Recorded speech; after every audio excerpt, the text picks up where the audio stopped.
Europeans have never known what to do when they're sick.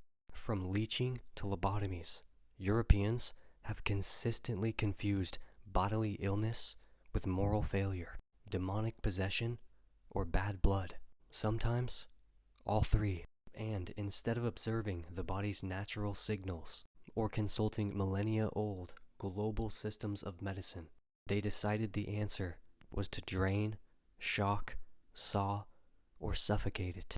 Medieval Europe said, "Let's bleed you until the plague feels bad for you," while West African herbalists used anti-malarial plants like Cryptolepis sanguinolenta, and Chinese doctors tracked organ rhythm through pulse diagnostics.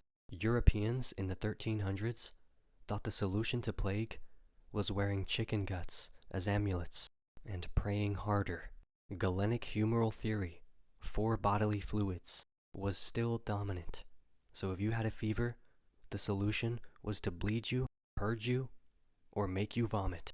Imagine nearly dying from diarrhea, and your doctor says, "Let's induce more diarrhea." Enlightenment Europe was torture in a lab coat. When African, Arab, and Indian scholars were performing surgeries with sterilized tools, Europeans were still drilling holes in skulls, known as trepanation, to release madness. It didn't work. 1700s France introduced the bathtub cure for female hysteria. Force women to sit in scalding water while being whipped with cold towels. Yes, that was called medicine.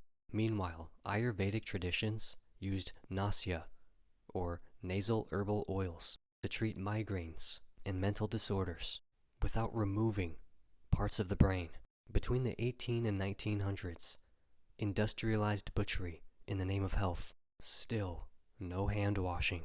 Until Semmelweis made the audacious claim that doctors should maybe not go from autopsy to delivering a baby barehanded. He was institutionalized for saying that.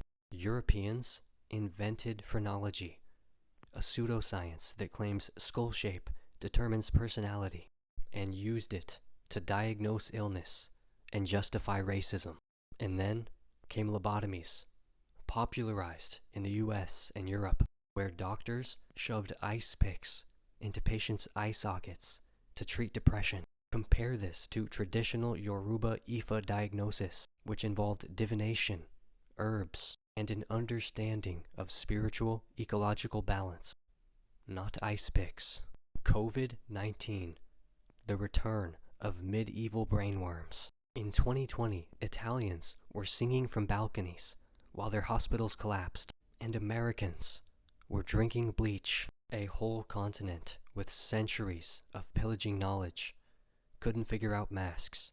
Compare that to Vietnam's state-coordinated herbal support programs. Compare that to Madagascar's Artemisia-based response, rooted in traditional medicine. Disease isn't the problem.